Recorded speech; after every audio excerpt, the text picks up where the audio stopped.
안녕하십니까, 책돌이입니다. 오늘 소개해드릴 책은 50부터 운을 내 편으로 만드는 좋은 습관입니다. 저자는 사토 덴입니다. 1958년 개띠 후쿠시마에서 출생. 이분은 여러가지 책을 또 쓰셨고요. 특이한 게 뇌외과 의사인 부친에게 과학적 접근권을 배우고 불교 학자인 조부에게 불교를 전수받았다. 그의 일관된 테마인 습관에 관한 저작은 100만 부를 돌파했다. 이 책도 불교에 관한 얘기가 좀 많이 나옵니다. 그럼 한번 보도록 하겠습니다. 50대에는 모든 의미에서 커다란 차이가 생기는 연령대입니다. 실제 나이보다 늙은 사람이 있는가 하면 40대 초반처럼 보이는 사람도 있습니다. 신경질적이어서 멀리하게 되는 사람이 있는가 하면 무슨 일이 생기면 의논하고 싶어지는 사람도 있습니다.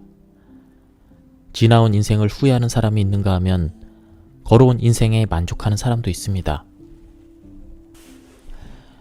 50대부터 인생 격차를 만드는 진짜 원인은 지금 이 순간 마음의 차이에 있습니다.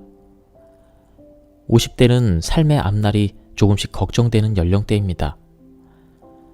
정년퇴직 후에도 일을 할 수 있을까? 건강하게 살 수 있을까? 장래에 막연한 불안감에 사로잡히는 사람이 적지 않습니다. 한편으로는 지금 참으면 좋은 미래가 찾아올 것이라고 믿고 밝은 미래를 꿈꾸며 지금을 희생하며 사는 사람들도 있습니다. 그러나 아무리 애를 써도 우리는 지금 이곳에서 나로서 살 수밖에 없습니다. 미래는 존재하는 듯하지만 실은 존재하지 않습니다. 존재하는 것은 언제나 지금이라는 이름의 이 순간뿐입니다. 그때가 되면 미래는 지금이기 때문입니다. 석가는 인생은 목적이 있는 여행이 아닌 관광여행 같은 것이라고 했습니다. 관광이란 빛을 본다라는 말입니다. 즉, 즐거운 것, 기쁜 것, 고마운 것만 바라보며 지금을 소중하고 정성을 다해서 살라는 가르침입니다. 젊을 때는 지금의 나를 뛰어넘어 성장하기 위해 때때로 이를 악물고 필사적으로 노력할 필요가 있었습니다. 하지만 50대에는 필사적이라는 말은 어울리지 않습니다. 필사가 필히 죽는다라는 말이듯 고통과 괴로움이 뒤따르기 마련이라 지금을 음미할 여유가 없기 때문입니다. 50대는 풍부한 인생 경험을 가지고 있습니다. 일하면서 얻은 충분한 지식, 실적, 인맥, 분별력도 있습니다. 필사적으로 노력하는 것은 젊은 사람들에게 맡기고 이제는 조금씩 즐거운 것, 기쁜 것, 고마운 것만 바라보며 편안하게, 홀가분하게, 유쾌하게 살아가십시오. 이 책은 인생을 향유하는 다양한 힌트를 소개합니다. 장수의 비결은 긴 숨, 걱정하면 걱정은 현실로, 두 손을 모으면 화는 사라진다. 음식과 그릇을 함께 음미하자. 모두 손쉽게 바로 실천할 수 있습니다. 포기할 것은 포기하고 받아들일 것은 받아들이며 있는 그대로의 나를 즐기십시오. 50대는 인생이 가장 충실한 골든 에이지. 공감이 가고 흥미를 느낀 것으로부터 행동에 옮기며 50대 이후에 생명 에너지를 마음껏 발산하시길 바랍니다. 열심히 일했는데 노후 자금이 변변치 않다.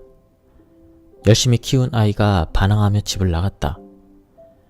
열심히 내조한 남편이 바람을 피운다.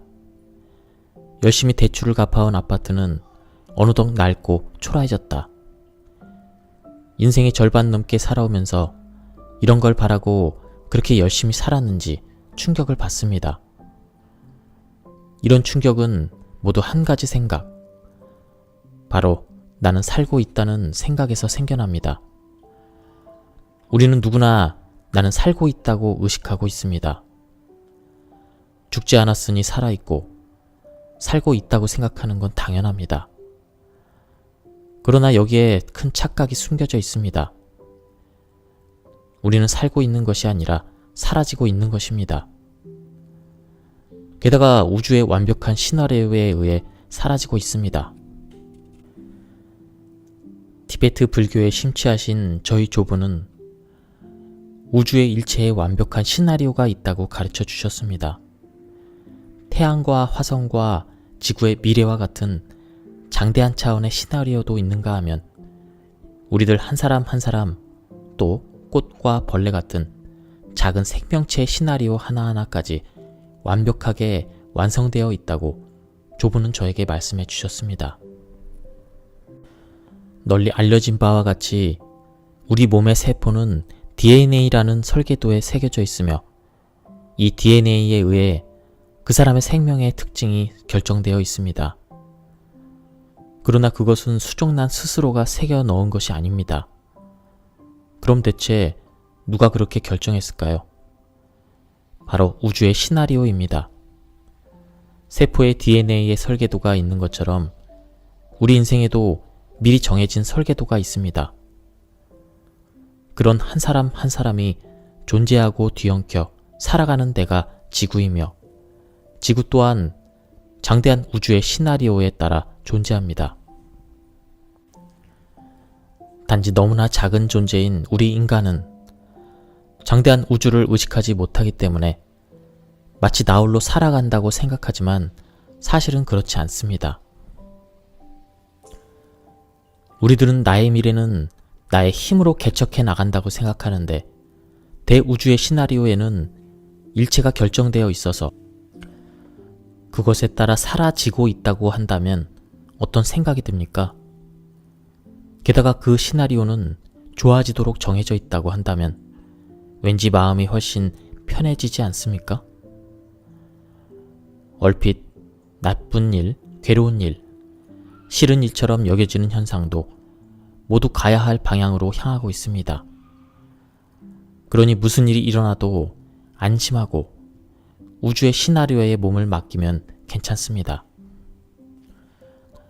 어느 날 열차가 이유 없이 멈춘 사건이 있었습니다. 그런데 중년들이 화를 내며 항의했습니다. 그들이 화를 내며 하는 이야기는 모두 말해봤자 아무 소용이 없는 일이었습니다. 영무원도 운행 재개 시간을 알 방도가 없고 영무원에게 불만을 쏟아내도 전철이 움직일 리가 없습니다. 환승 방법은 휴대폰으로 검색하면 됩니다. 이렇게 말해도 소용없는 화를 쏟아내는 모습은 대체로 중년 세대에서 흔히 볼 수 있습니다. 모든 것이 풍족한 시대를 살아가는 지금의 젊은 세대는 웬만한 일에 울컥하지 않는 듯합니다. 그들에 비해 50대는 왠지 신경질적입니다. 하지만 그들도 화를 내고 싶어서 화를 내는 것은 아닙니다. 실은 너그럽게 넘어가고 싶은데 점점 피가 머리끝까지 끓어올라 자신도 억누를 수 없게 되었을 뿐입니다. 평소에 제가 실천하고 있는 비장의 조바심 방지법이 있습니다. 그것은 울컥하면 바로 오른손과 왼손을 모으는 방법입니다. 한쪽 주먹을 다른 한쪽의 손바닥으로 감싸도 되고 손바닥을 서로 마주하는 합장 스타일도 좋습니다. 일단 두 손을 모으면 내 안의 공격성이 진정됩니다. 예전부터 손바닥을 자극하면 마음이 온화해진다고 알려져 있습니다. TV의 역사 드라마를 보면 상인이 자주 양손을 비빕니다. 네네 지당하십니다 라며 머리를 숙이고 비위를 맞추고 웃음을 지으며 양손을 비벼댑니다. 불합리한 요구를 하는 손님에게 화를 내면 물건을 팔 수 없습니다. 양손을 비벼 손바닥을 자극하여 격양되는 마음을 진정시키는 것입니다. 본래 양손이 떨어져 있을 때 우리는 공격적인 상태인 경우가 많이 있습니다. 조바심이 날 때도 마찬가지입니다. 이렇듯 손을 모으기만 해도 바깥을 향해 있던 마음이 안쪽으로 진정되어 갑니다. 회사를 다니는 50대, 특히 남성은 이웃과 교류하는 걸 거북해합니다. 거북하기보다 나에게는 필요 없는 일이라고 생각하는 경향이 있습니다. 그들에게 중요한 것은 업무상 인간관계이며 이웃에게는 아무런 신세도 지지 않는다고 생각합니다. 이제껏 달려왔던 코스에서는 학교나 회사 같은 집단 속에서 지냈지만 돌아오는 코스에서는 대부분 지역 커뮤니티에서 지내게 됩니다. 그래서 이웃과의 교류를 소홀히 하는 일은 인생 후반을 별 감흥 없는 시시한 날들로 만드는 일과 같습니다. 석가는 우주에 대해서 미진이 들러붙었다 떨어졌다 함에 지나지 않는다고 했습니다. 미진이란 눈에 보이지 않는 작디작은 티끌과 먼지, 요즘 말로 하면 소립자입니다. 까마득한 2600년 전 석가는 이미 최첨단 양자 물리학을 이해했다고 할 수 있습니다. 우리를 둘러싸고 있는 환경은 눈에 보이지는 않지만 끊임없이 변화하고 있습니다. 지금 이 순간에도 공중과 땅 속에서 미립자가 왕성하게 움직이고 있습니다. 동시에 우리들 또한 우주라는 공간 속에서 이쪽에 들러붙었다 떨어지고 저쪽에 달라붙었다 떨어지고 그렇게 하고 있다는 사실을 석가는 간파한 것입니다. 제자가 들러붙고 떨어지는 건 무슨 힘 때문인지 묻자 석가는 인연의 힘이라고 답했습니다.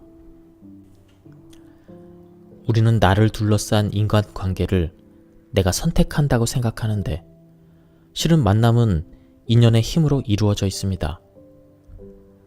그 중에서도 지역 커뮤니티는 인연의 힘으로 충만합니다. 내가 살고 있는 아파트 앞집에 있는 사람은 나와 인연이 있기 때문에 거기에 있습니다. 위층과 아래층 사람들은 물론 관리하는 사람도 모두 인연입니다. 이웃과의 교류를 즐기십시오. 안녕하세요. 비가 내리네요. 요즘 날이 건조했는데 다행이네요. 네, 건강 조심하세요. 이런 가벼운 인사만으로도 기분이 얼마나 좋아지는지 모릅니다. 만약 지금까지 그런 일에 무신경했다면 앞으로는 인사말을 절대 빠뜨리지 마세요.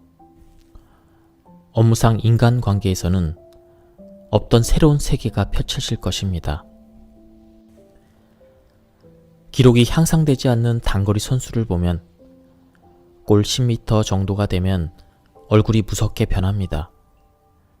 현재 순위를 끝까지 지키겠다는 듯 양미간에 주름이 잔뜩 잡히고 얼굴은 울그락불그락 필사적으로 힘을 씁니다. 반면 우사인 볼트는 그런 그들을 희죽희죽 웃으면서 추월해 나갑니다. 이런 광경은 진지하고 성실함을 미덕으로 여기던 동양에서는 다소 납득하기 어려울지 모릅니다. 승패가 걸렸을 때 필사적으로 임해야 되는데 혀를 내밀고 희죽희죽 웃는 모습은 진지하지 못하다고 생각하는 사람이 의외로 많지 않습니까?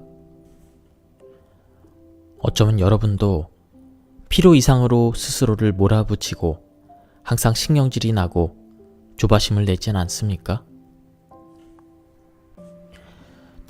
우리는 필사적이 된 순간부터 이미 졌습니다. 왜냐하면 사람은 필사적이 되면 몸에 힘이 들어갑니다. 몸에 힘이 들어가면 원하는 움직임을 할 수 없어집니다. 몸에 잔뜩 힘이 들어가서 경직되기 때문입니다. 이와 같은 현상은 꼭 스포츠에만 국한되지 않고 흔히 일어납니다. 물론 젊을 때는 필사적일 때도 필요합니다. 필사적으로 달리다 어딘가에 부딪혀 상처 입는 일도 정상입니다. 하지만 50에 들어섰다면 필사적과는 안녕을 구하십시오. 우리는 이미 충분히 필사적으로 살아왔습니다. 이제부터는 좀 여유로워지십시오. 거울 앞에서 싱긋싱긋 웃어보십시오. 혀를 삐쭉 내밀어 보세요. 그렇게 긴장을 풀고 여유를 가지세요. 우리에게 필요한 것은 필사가 아니라 원기입니다.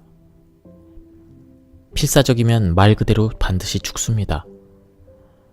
어깨에 힘이 들어간 필사적이 아닌 나의 생명 에너지인 원래 기운을 낸다면 몸은 경직되지 않고 뜻하는 대로 움직입니다. 그러면 본디 타고난 기운인 원기가 자연스레 샘솟아 건강해지기 때문입니다. 필사적이어야 될 때일수록 오히려 여유를 가지고 임하여 행복한 성공을 끌어당기십시오. 여러 사람과 함께 약속을 잡으면 장소나 나이에 상관없이 일정한 사람들은 일찍 나와서 서로 유익한 정보를 교환하고 시간에 아슬아슬하게 맞춰온 사람은 그런 사실을 모른 채 시간에 맞춰온 데 만족한다고 합니다. 모두 약속 시간 전에 오셨군요. 잘 됐네요. 그럼 시작하죠. 이렇게 본론으로 들어가면 시간에 아슬아슬하게 맞춰온 사람과 사전에 정보를 교환한 사람은 그 후의 진행 상황에 대한 이해력에 큰 차이를 보인다고 합니다. 일찍 도착하는 일은 시간 낭비이고 시간에 아슬아슬하게 맞춰 움직이는 것이 요령있고 이득이라는 생각은 젊은 사람 특유의 발상입니다. 경험을 쌓은 50대라면 그 경솔함을 잘 알 겁니다. 만사는 여유 있는 사람이 이기기 마련입니다. 처음인 장소에 간다면 일찍 도착해서 장소를 확인하고 남는 시간은 서점에 들리거나 카페에서 서류를 훑어보십시오. 몸과 마음이 여유롭게 준비되어 있는 사람과 아슬아슬 시간의 경계선을 넘나드는 사람과의 승패는 이미 정해져 있는 것과 같습니다. 시간에 쫓기지 말고 행동을 조절함으로써 시간을 즐기십시오. 석가는 기족함을 안다라는 말을 남겼습니다.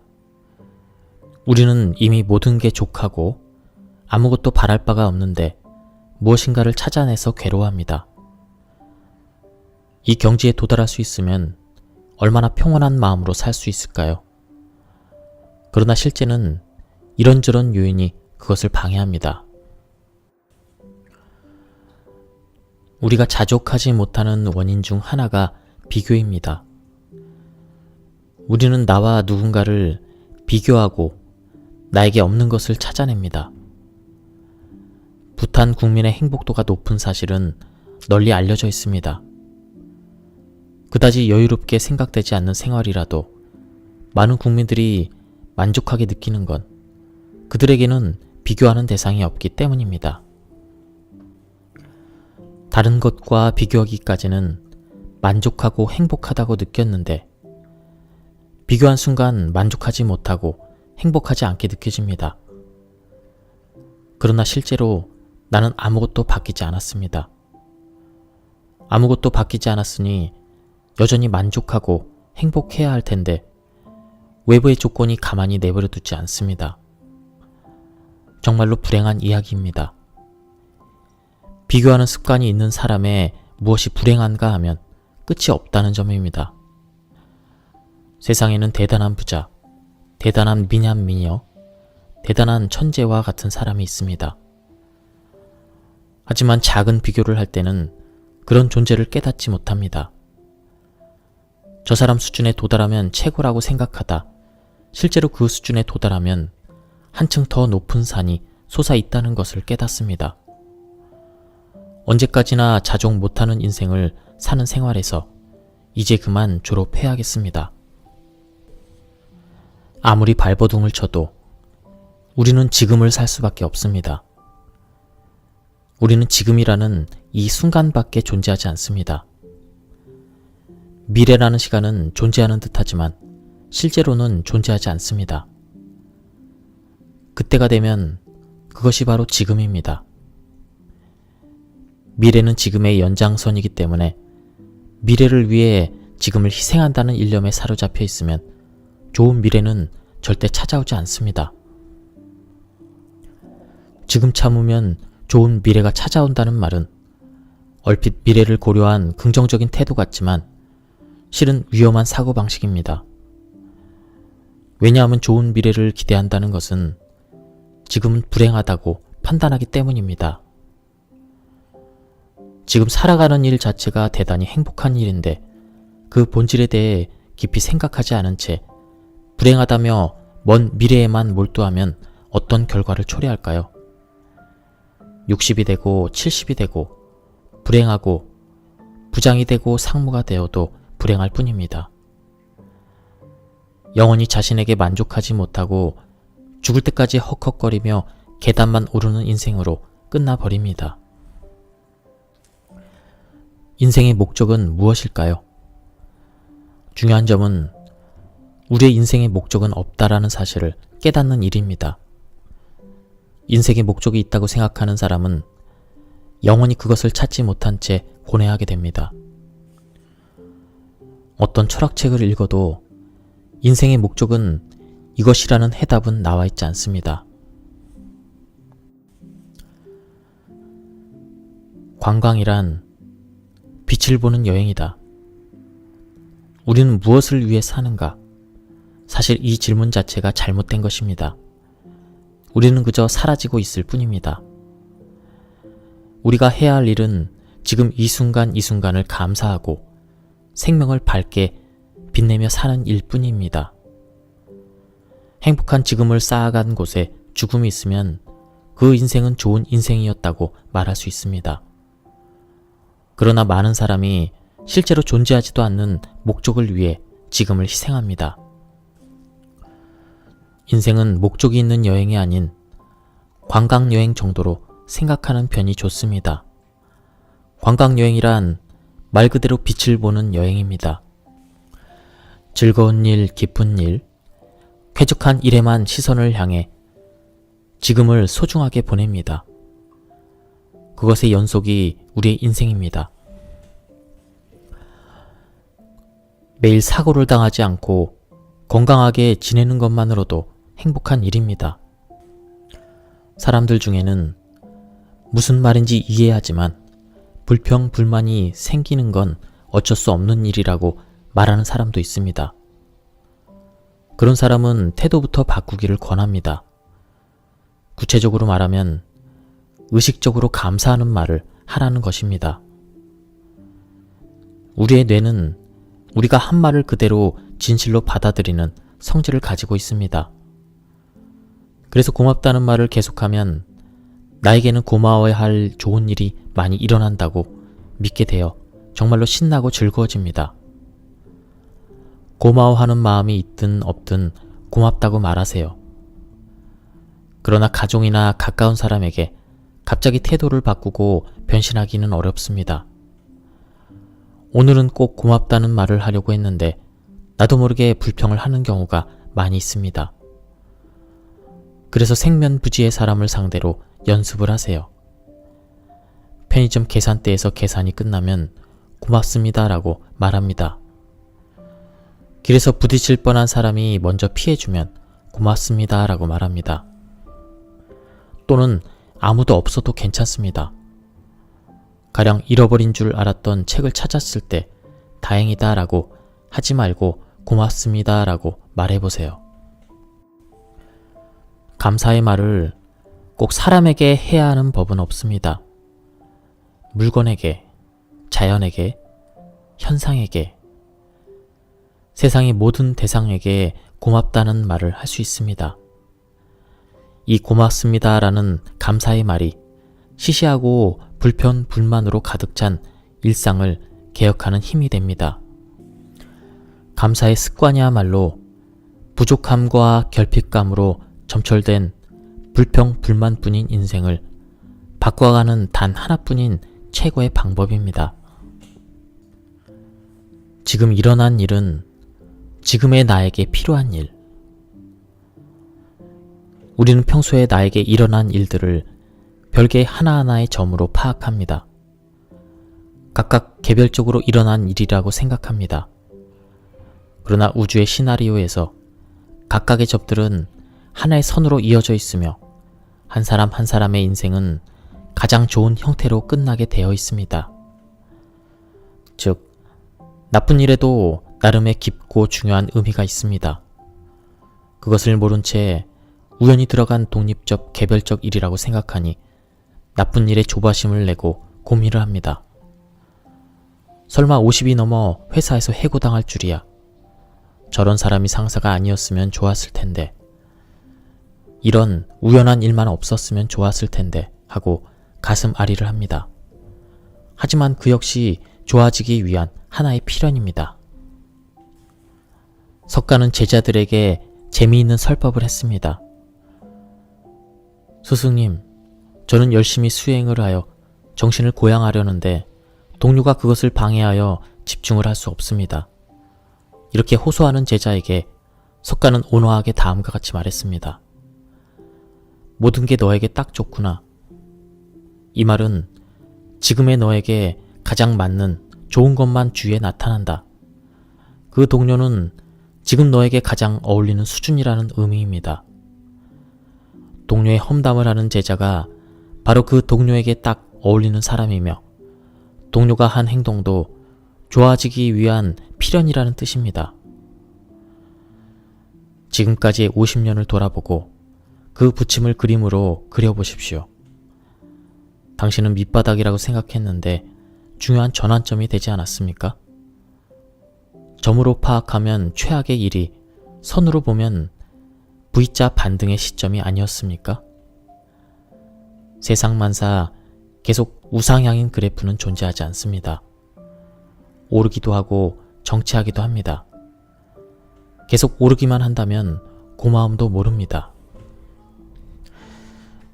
왠지 모르게 공허하다는 말은 30대 후반부터 50대에 걸친 전업주부에게서 자주 듣는 말입니다. 남성 중에서도 매일 일정하게 정해진 업무를 하는 사람을 중심으로 그와 똑같은 현상이 일어납니다.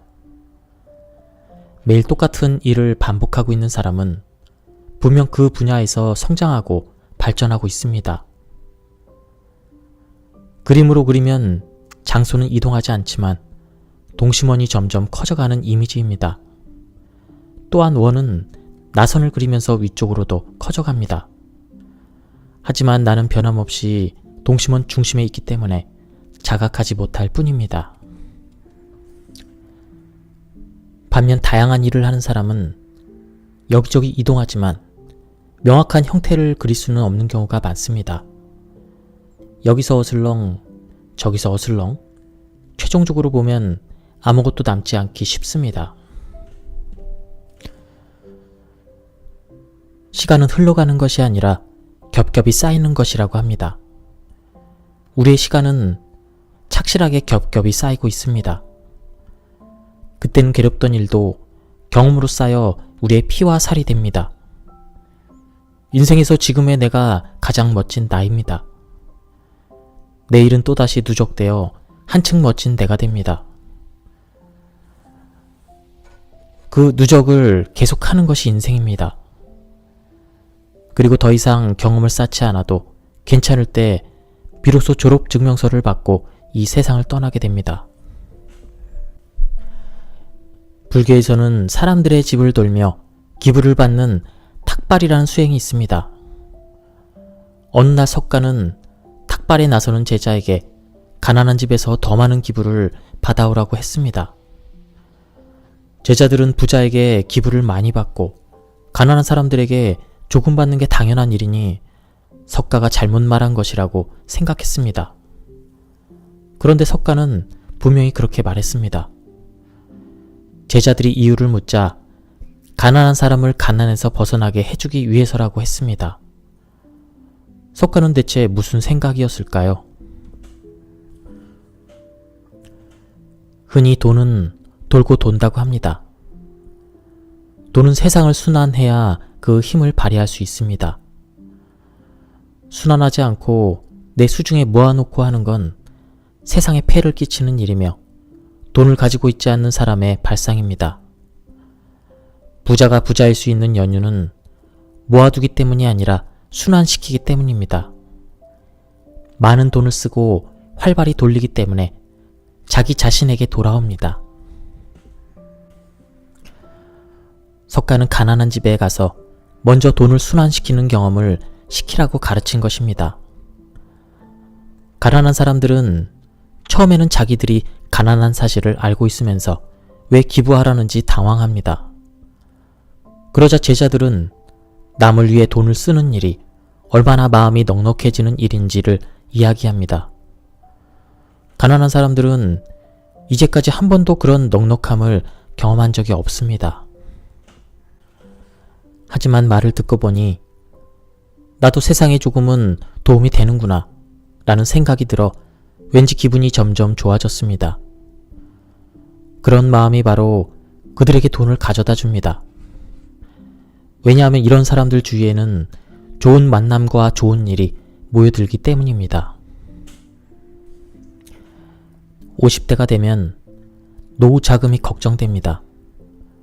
즐거운 인생을 보내기 위해 명확한 자금 계획을 세우는 일은 중요합니다.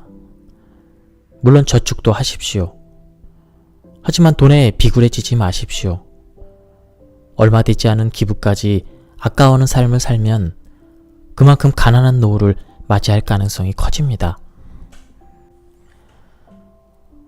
나를 위해 무언가를 한다는 건 의외로 힘들고 고됩니다. 반대로 남을 위해 무언가를 한다는 건 실은 아주 큰 동기를 부여합니다. 가령 미국 친구가 놀러 오는데 여기저기 안내하여 기쁘게 해주고 싶다면 열심히 영어 공부를 합니다. 또는 눈이 보이지 않는 장애인 마라톤 러너의 러닝메이트가 되고 싶다면 매일 무슨 일이 있어도 마라톤 연습을 할 것이고 결과적으로 탄탄한 몸을 만들 수 있습니다. 일이란 다른 누군가를 위해 하는 것입니다. 일을 할 때 이런 생각을 갖고 있으면 50대는 대단히 유리합니다. 왜냐하면 앞으로 출세나 돈을 버는 일로 머릿속이 꽉 찬 20, 30대는 주위를 편하게 한다는 생각을 좀처럼 못하기 때문입니다. 그래서 나에게 좋은 일이 없으면 그 일에 대한 불만이 커집니다. 그러나 50대인 나는 다릅니다. 전년 대비 120% 매출 목표를 달성하면 팀원 모두 뛸 듯이 좋아하겠군. 이 공사는 난공사 구간이 많지만 완성하면 그곳에 사는 사람들의 생활이 편리해지겠군. 이렇게 먼저 누군가를 위한다는 설정을 세움으로써 내가 왜 이런 고생을 해야 하지? 라는 부정적인 생각을 떨쳐낼 수 있으며 또 나의 일에 대한 절대적인 가치를 찾을 수 있습니다. 직장인이라면 누구나 출세를 하고 싶은 건 당연한 욕구이며 아무 문제 없습니다. 단지 그것이 전부가 되면 불행입니다.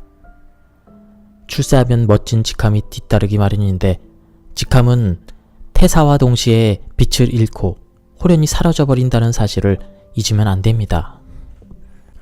한 대기업 부장이 정년퇴직을 하였습니다. 그가 부장일 때는 매년 600통의 연하장이 왔는데 그만둔 다음에 설날에는 13통밖에 오지 않았습니다. 그 충격이 얼마나 컸는지 그만 우울증에 빠져버린 것입니다. 회사의 직함이 나의 존재 가치와 전도되어 모두가 나 개인에게 부탁하고 있다는 착각을 하고 있기 때문에 그렇게 된 게 아닐까요? 그는 연하장을 보내지 않은 대부분의 사람을 원망했다고 합니다. 하지만 정반대 측면을 주목했어야 합니다. 즉, 직함이 없어졌어도 관계를 계속 유지하려는 사람이 13명이나 있다는 사실을 깨달아야 합니다. 저는 50이 되면 개인 명함을 가져야 한다고 생각합니다.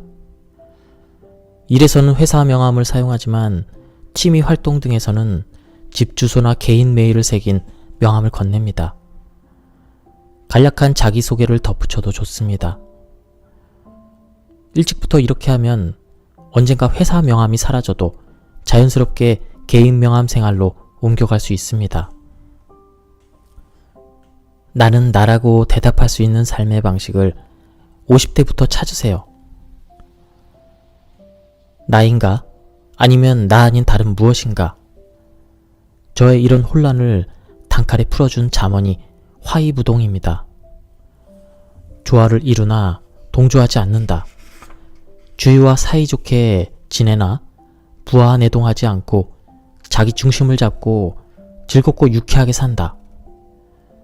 이는 팽이가 자기 중심축을 잡고 쌩쌩 도는 모습과 닮아 있습니다. 남을 위해 하는 행동은 모두 나를 위한 일입니다. 나의 기분이 즐거워지기 위함입니다. 일본 속담에 인정은 남을 위함이 아니다 라는 말이 있는데 이는 잘못 해석하는 사람이 있습니다. 참 뜻은 남에게 섣불리 인정을 베풀면 그에게 도움이 되지 않는다는 말이 아니라 남에게 인정을 베푸는 것은 남을 위함이 아니라 나를 위해서라는 말입니다. 50대에 들어선 사람이 인생 후반을 멋있고 기분 좋게 보내기 위해 필요한 것은 쓰레기가 떨어져 있으면 부하 직원이나 젊은 사람에게 주우라고 소리치는 일이 아닙니다. 또 아무도 주우려고 하지 않는 세상을 탓하는 일도 아닙니다. 내가 솔선해서 줍는 것입니다. 특히 남이 보고 있지 않아도 행동하는 것이 중요한데 이를 음덕이라고 합니다. 경험을 해보면 느낄 수 있는데 다른 사람 모르게 좋은 일을 하면 기분이 상당히 좋습니다.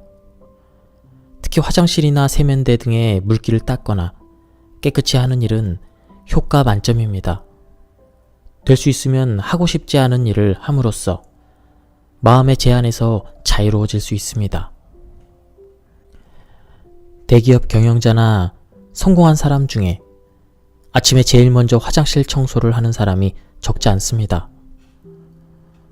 아무도 보지 않는 곳에서 혼자 묵묵히 화장실 청소를 하고 있으면 마음속을 뒤덮고 있던 안개가 말끔히 걷히듯 뭐라 말할 수 없는 상쾌함이 온몸을 휘감는다고 합니다.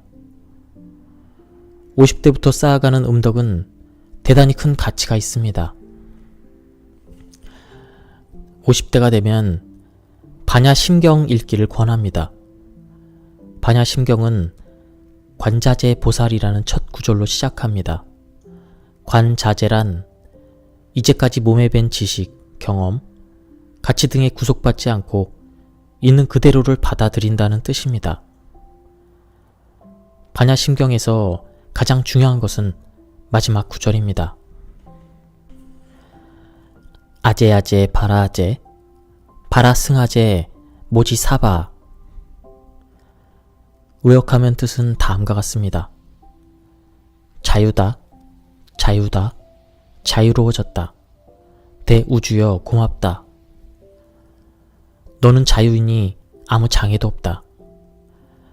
우주와 일체인 최고의 자유로운 존재이다. 너는 고뇌할 아무 연유도 없다. 매일 우주를 향해 소리쳐라. 대우주여 고맙다.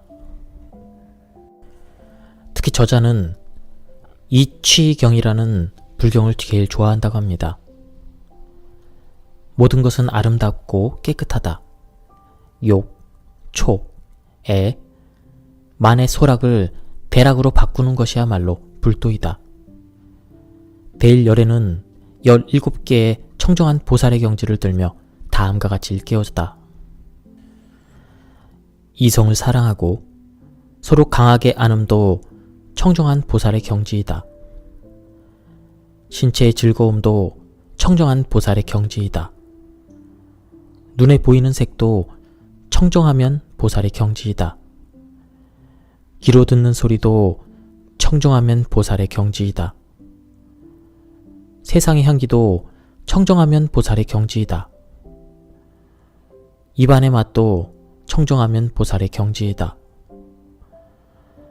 욕망의 눈으로 이성을 보거나 남녀가 안고 쾌락을 얻는 일 모두 청정한 보살의 경지라고 말하고 있습니다.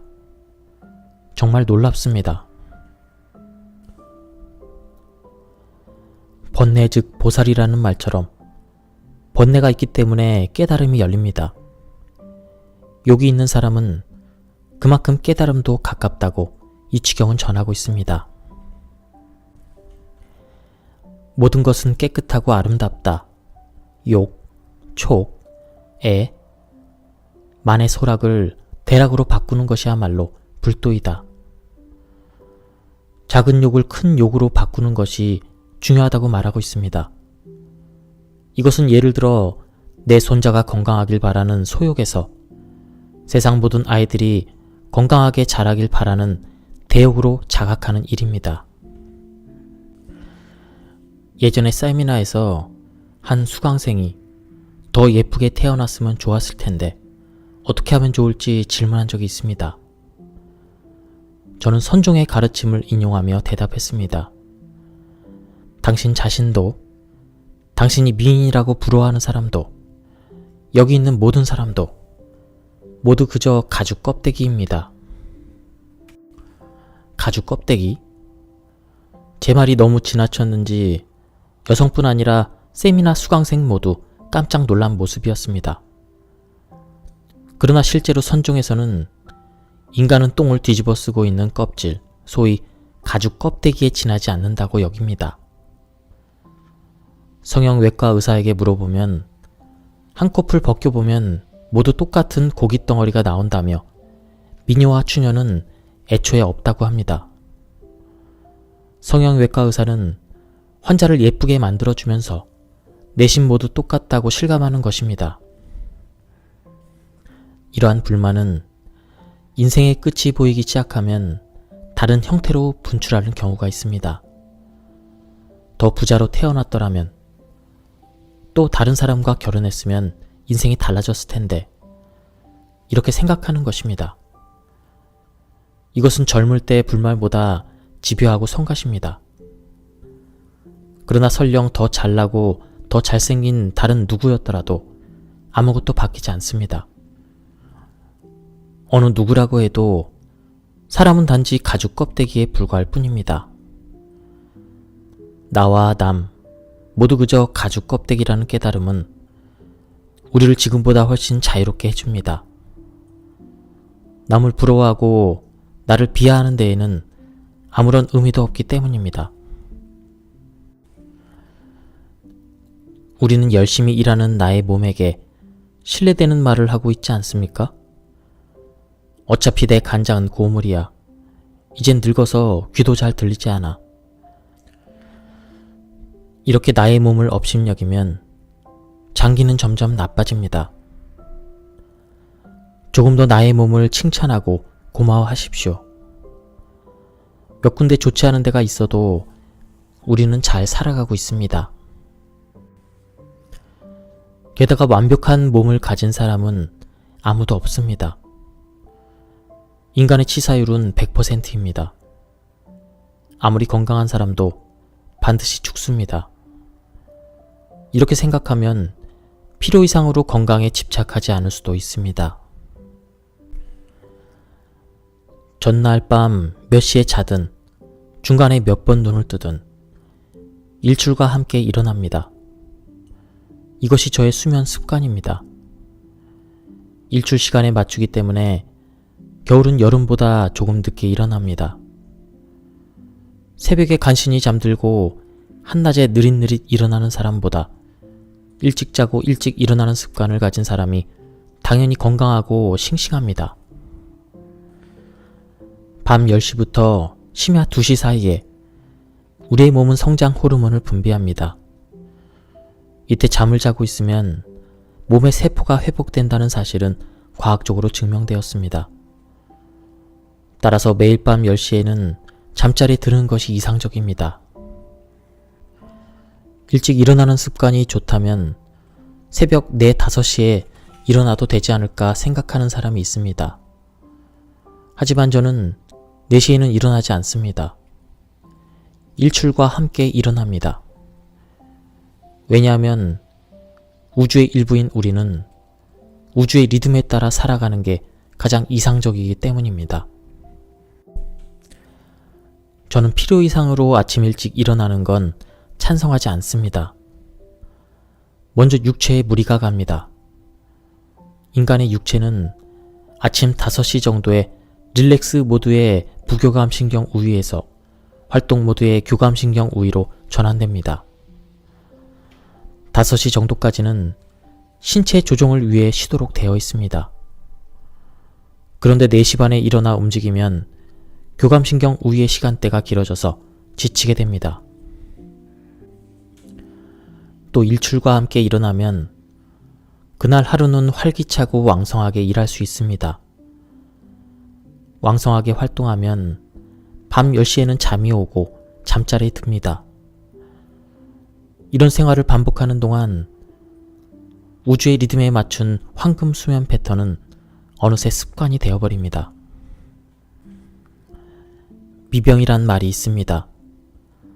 병은 아니지만 질병에 걸릴 위험이 높은 상태를 가리키는데 현대인은 다양한 미병을 가지고 있다고 합니다.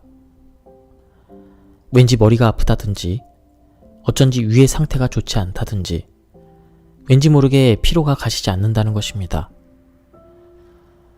이렇게 늘 왠지 상태가 좋지 않습니다. 이런 미병을 퇴치하기 위해 반드시 50대 습관으로 삼아야 될 것이 매일 아침 체온 측정입니다. 체온만 재도 생명 에너지의 척도인 체내 효소의 움직임을 알 수 있습니다. 장기들이 올바로 작동하기 위해서는 효소와 보호효소가 필수적입니다. 우리의 체내에는 약 5천 종류의 효소가 있으며 각각 다른 역할을 합니다.